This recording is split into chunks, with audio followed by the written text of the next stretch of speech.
Hello again, and welcome to Granny Dorothy Visits. Today's topic is Take Back the Wheel. And the first reading, as usual, from Wayne Dyer's lovely book, Everyday Wisdom. He said, "You can't always control what goes on outside, but you can always control what goes on inside." And from Julia Cameron's Blessings, the quote at the top of the page is from Dennis Diderot.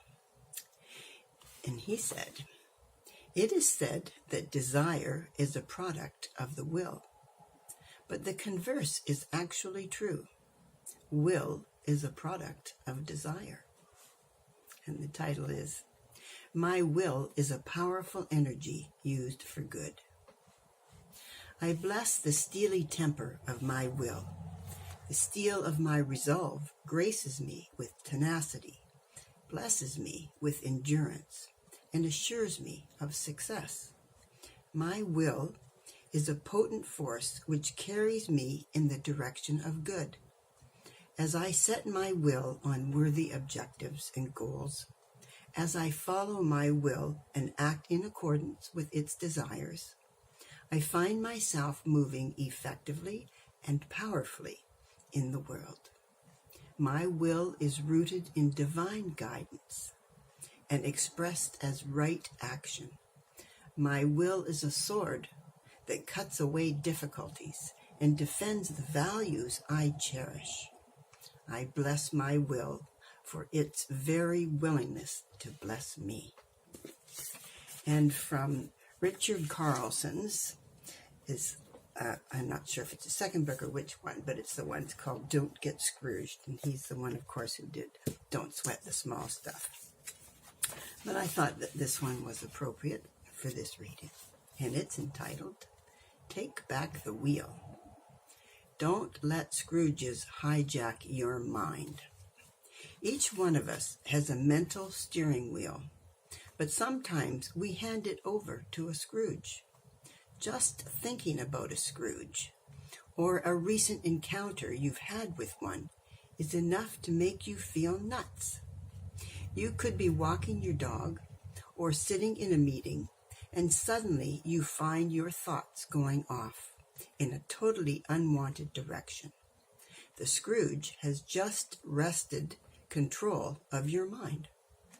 The secret, then, is to become more aware of your thoughts so that you can take back your drive time, quotes.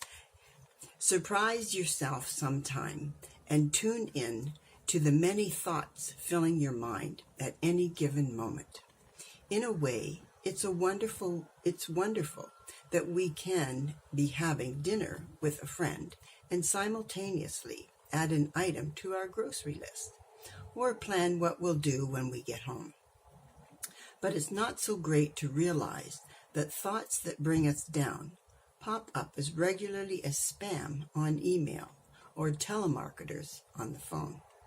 The good news is that unlike with spam and phone solicitors, simply becoming aware of annoying thoughts goes a long way toward eliminating them. Suppose, for example, that there's someone at work who seems to live to undermine you. Here's your least favorite person at work. But you're at home now. The workday is done. You're cozied up on your couch, and the only thing you have to do is to have a pleasant evening with your family. Then the key turns and the engine starts.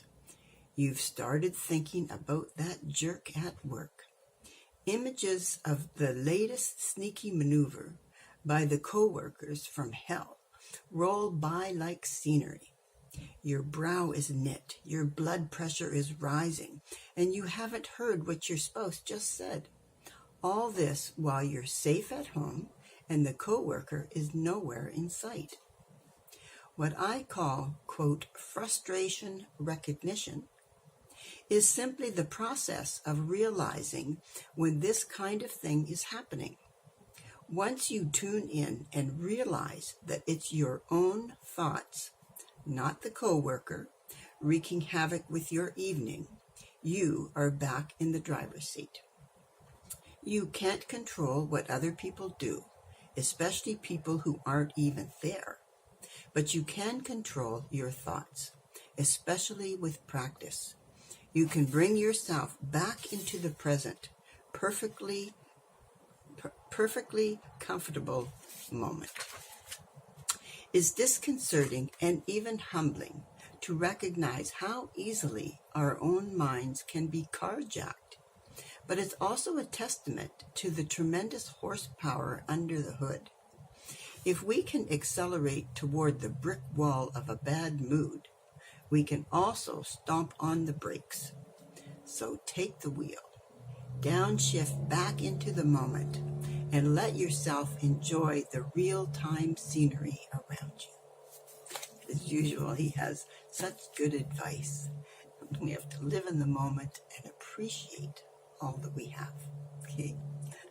So that's all for now. I send you my love, and I hope you have a fabulous day.